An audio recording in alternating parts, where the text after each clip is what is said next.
Recently, Oda decided to give us a double dose of Nika in what has become this stallfest of an arc, and according to the discourse from the fandom I read online last week, I should either consider this new development to be either the peakest of peak fictions or the worst garbage ever. But now it turns out Bonney can't sustain the transformation for very long, and it was more about Oda wanting to draw a Nika-ish cliffhanger. Jar Jar is a key to all this, because he's a funnier character than we've ever had in any of the movies. And then George, of course, wanted him to be very expressive. What can we do with the eyes to make him very comedic? And we thought, okay, well, they should be on stalks so they can pop out. It was a mess, though. It was very difficult for me to pinpoint what it was that people were arguing for and against, which is normal, because in a fandom this size, you're obviously going to get a variety of opinions that don't always fall neatly into one of two categories. By the way, the amount of times that I saw this panel pop up online last week in order to defend and justify Bonney going Nika was a lot. People that were spamming that panel were operating under the assumption that a lot of people were complaining because they didn't think that Bonney going Nika had been foreshadowed properly, which I don't think was the case. I mean, yeah, sure, some people were saying that the mode kind of came out of nowhere, and ultimately those people saying that would be wrong, but I think there were also a bunch of other people that were citing a whole bunch of different issues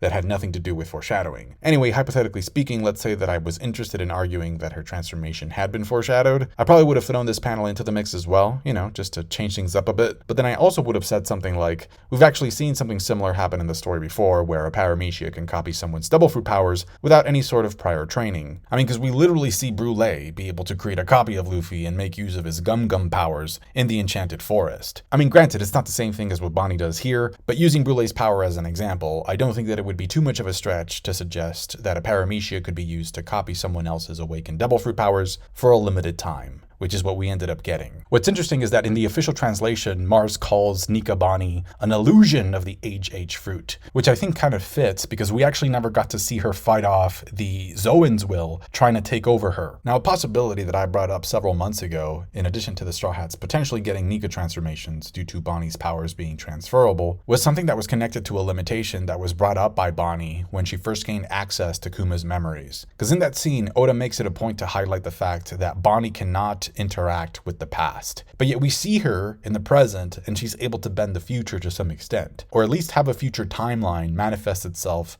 in the present so that it becomes real. And so since her powers are time related, and we know that both Kuma and S-Bear have the ability of being able to extract memories, I think the setup is there for her to break through that barrier at some point to do some past altering shenanigans. Now, I know a lot of people don't like the idea because time traveling can get really messy, but all I'm saying is that as of right now, there is no canonical explanation as to why her powers should not work both ways. I took a poll recently and it turns out most of you would agree that your favorite arc in One Piece is actually a pre-time skip arc. And so to give these results some context, given that we know that the first chapter of the post-time skip was released in October of 2010, the results pretty much show that for a lot of you who answered that poll, your favorite arc in One Piece happened at least over 13 years ago. So to my point about Bonney, I find that due to One Piece's tremendous success, Oda could find himself inhabiting this liminal space where he constantly has to shift between thinking about One Piece as a story and thinking about One Piece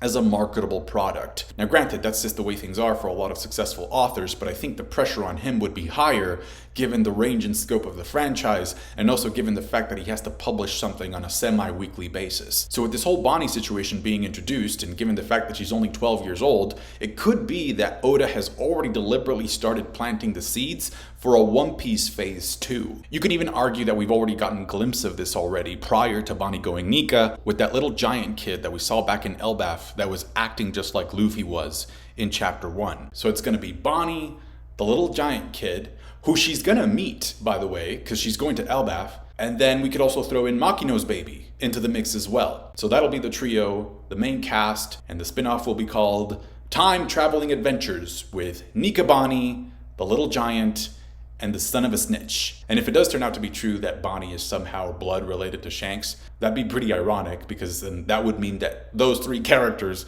actually share a connection with Shanks. Spin-off jokes aside, I actually do have a time traveling theory that I want to share with you that is not super wild or crazy. It's not offensive or aggressive. It doesn't go against anything that we already know. In fact, it actually fits pretty neatly with stuff that has been established. It works well with what we already know. So I want to share it with you, but I have to kind of weave my way into it. I have to set it up first. So bear with me, let's talk about Frankie unlocking Haki. Now I know there might be some skeptics out there thinking that this is actually not confirmation that Frankie has Haki, but I'm gonna give you my reasons for why I think that it is. So for one, if you rank all the Straw Hats from strongest to weakest, you'll find that everybody above Frankie already has Haki, right? We're talking Luffy, Zoro, Sanji, and Jinbei. They all have Haki. And so, with the exception of Usopp unlocking Observation in Dressrosa, it would follow that Frankie would be the next Straw Hat to show it. In fact, I was actually expecting him to show it in Wano in his fight against Sasaki, but that never happened. Another reason is that before the trio of Sanji, Bonney, and Frankie launched their attack on Luffy, Luffy specifically orders them to not hold back. He tells them, hit me as hard as you can, to the point where Frankie even repeats it. And it goes without saying, but each of the three is actually showcasing a brand new attack. It's an attack that we have never seen them use before. And in Frankie's case, it's like a stronger version of his strong right attack. Which, by the way, here's a picture of what it looks like when strong right makes impact. You see the electric sort of like sparks that come out of it. That is not what happens here at all. Had he done that, his attack probably would have done minimal damage at best, because Luffy is made out of rubber and he doesn't conduct electricity. And Luffy even admits that the attack is hurting him because they're using Haki. Now, if you follow the trajectory of Frankie's attack,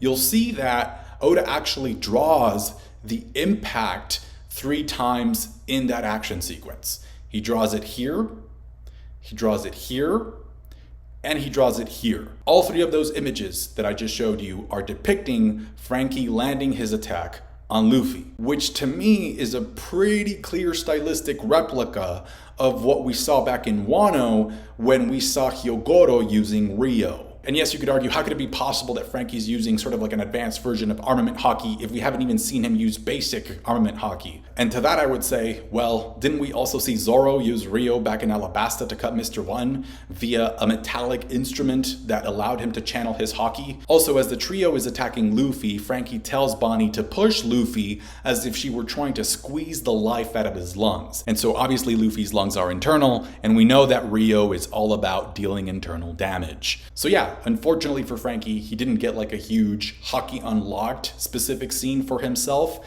because I think Luffy and Bonney kind of steal the spotlight in that sequence, but I do think that ultimately this is confirmation that he can use armament. It's just that One Piece has become so Nika-centric that it sometimes ends up taking away some of the focus from some of the other Straw Hats. Jar Jar is a key to all this, because he's a funnier character than we've ever had in any of the movies. Now, there's a lot of information that we already have that paints a very clear picture of what's going to happen next. We have this comment from a giant saying that they are aware that Sky Islands exist, plus the fact that Bonney and Kuma are about to sail away with the group to Elbaf brings up that scene in her flashback where Bonney says that she wants to be able to visit some Sky Islands. But even beyond that, there's a bunch of hints that show that Elbaf will undoubtedly be connected with Skypia. We got the Jack and the Giant Beanstalk reference, which features a giant living in a castle in the sky. The fact that Urouge is the last supernova that is running out of arcs to show up in the story within which he could have a meaningful role. He also said in Marineford that Blackbeard would be a key player in the times ahead. And as it turns out, Blackbeard never doubted the existence of Sky Island in the first place, to the point of encouraging Luffy to get there and even making Nami wonder if he had knowledge about how to get to Skypia. The fact that the Shandians were shown to worship the sun god just like the giants of Elbaf do. Plus the giants recently showcased the same festive Nika-like fire dance moves that we saw back in Skypia. The fact that Uranus is the god of the sky and he's also the creator of the giant race in Greek mythology. The fact that we know that there's another entrance to Skypia via the Peak of High West, and technically speaking, Elbaf is west of Skypia. The fact that it's implied that Bellamy got to Skypia by taking that path of High West because he lost his crew on the way there, and that's one of the risks you take by reaching Skypia that way instead of going up the knock-up stream. We also know that Bellamy is kind of an ally now, and he's bound to show up back in the story eventually. Also, the last time we saw him, he was in a place dedicated to producing pirate flags, and one of the ones that was on display had Shanks's Jolly Roger on it. And we also know that Bartolomeo has been going around Shanks's territory burning his flags up, so the red-haired pirates could probably use a replacement pretty soon, and if that's the case, they might run into Bellamy in the island where the flags are made out of cloth that never tears. And so that could be bringing Bellamy back to Elbaf or to the Sky Island path that connects Elbaf to Skypia. We also know that Birka, which was Enel's homeland, has the same name as one of the most famous Viking cities in history, and the giants of Elbaf have a giant Scandinavian/Viking theme to them, which was inspired by one of Oda's favorite TV shows growing up, known as Vicky the Viking. The fact that there's actually an episode of Vicky the Viking called The Flying Ship, which not only makes me think about Uranus, but also makes me think about how the Straw Hats reached Skypia in the first place. Think about it this way, if the Going Merry was able to complete the task of going up to a Sky Island, then Frankie's dream cannot fully be completed completed, unless at some point we actually see the Sunny reaching a Sky Island as well. Another thing that just dawned on me is that we haven't seen anybody from Skypia reacting to Vegapunk's message at all. Now, the in-story justification for that is that according to the One Piece wiki, there are no Dendenmushi up in Skypia.